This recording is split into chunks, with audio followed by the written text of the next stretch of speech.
My husband thinks that my whole world revolves around him and I am his servant because I lost my job, so I poured our marriage down the drain. I lost my part-time job due to COVID and I've basically become a little housewife. I'm fine with that, as that has always been my role in my relationship anyway. It's just less hard to keep up with now. I'm also in school for nursing, but obviously I'm doing that from home. My husband works full-time and works hard. His commute to work is very long, over an hour each way. We go running together every day, and because I know it's a lot of stress for him, we meet 20 minutes away from our home so he doesn't have to come home and drive back out. He calls me when he's 20 minutes away, and I leave. Today, I was 7 minutes late as I had to turn off all the lights and get myself together before leaving the house. When I got there, he copped a major attitude with me for being late, refused to even speak to me, for being 7 minutes late. I tried to explain that I had to put my shoes on and turn out the lights, but he wouldn't talk to me. The run was very awkward, and when we got home, he said that he felt he had every right to be angry, and stomped off upstairs. I've had a lot of pent-up feelings about the fact that he has always expected me to be at his beck and call. It's like he thinks the whole world revolves around his time schedule because I lost my job.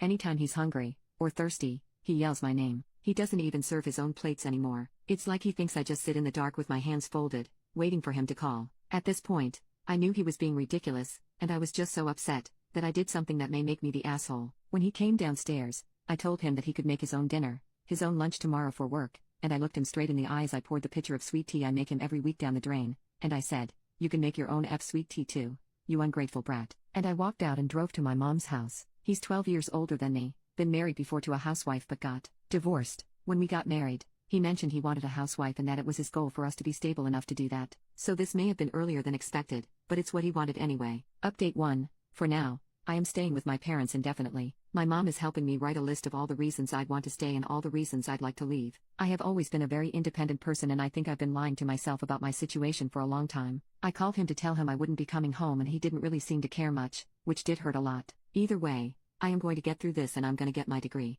I'm 19 and just figured out what I want to do. I feel like it's typical for me to not have a job when in school full-time anyways. Update 2. Well, I've left my husband, and it really wasn't over this one incident, but really a build-up of many. Before I even made the post, I wasn't completely blind to what he had been doing in terms of control. As weird as it seems, sometimes I just forget I am an adult and I don't have to just yes sir and listen to any man that's older than me. I'm an adult now. I make my own rules. I feel sick saying this, but I realize I had been viewing him as a parental figure and not a partner. It kind of makes my stomach twist to even type that, but that is what it is. I don't really want to analyze it right now, it's too gross. I'm honestly going through a really tough grieving time right now. I feel like such a failure. What's worse is that he does not care in the least. When I called him to tell him I was leaving, he said, "Okay, let me know when you want to grab your stuff, we can have you moved out ASAP." And that was it. That was all he said before he hung up the phone. I'm really hurting. I loved him so much, and I think part of me just wanted to see if he was willing to fight for me and apologize. He was not, so that's that. But, although I'm hurting, I feel free. My mom has welcomed me back. She's so happy I am divorcing him. I got together with my friends who he wouldn't let me see. I watched TV shows he told me were too childish, and I've been wearing ugly sweatpants and oversized t-shirts that he always said made me look like a man. I got a wake-up call I desperately needed. I don't even want to be a housewife. I never wanted that for me. No hate on anyone who does. Honestly guys, it was hard and lonely work. I am going to get my RN, and then move on to my master's. You've all encouraged me in the best way possible.